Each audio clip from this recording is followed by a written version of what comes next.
آن چیزی که فرمودند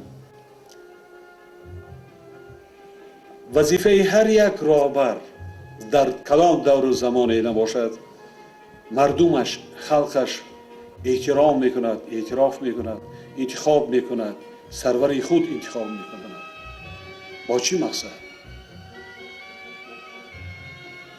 تنها با مقصد و آرزوهای نیکی زندگی آنها پس از انتخاب شدنش به می شود، موکشان آباد می شود، روزشان آسوده می گردد.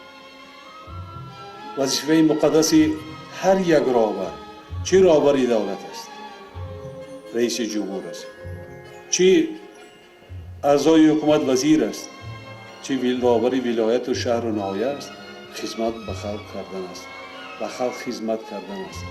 شما بودید که در اینجا اشاره کردن که من چیل نرفتم وقتی اون 40 ساله بودم، نه تجربه دولت داری داشتم، نه تجربه کلانی یا که سیاست مدارای مکتب بالا گذاشته بودم. یک فردی زمینی، یک فردی همین خاکی بودم، یک فردی دهقان بودم. شما به این مرتبه رساندید. شما مردم تاجیکستان آن سیاستی که رهبری دولت و حکومت پیش کرد شما کردید. قهرمان خلق تاجیکستان است. من از این هزارها مراتب شکرانه میکنم.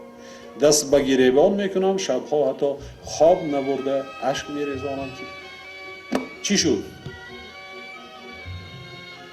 خدا میگم که یک فردی تاجیک، یک مردمی تاجیکستان را به اقبال نکنه. مگر این آزادی به کی؟ معقول نیست. زیرکی سیاسی را از دست ندهیم. هوشیار باشیم.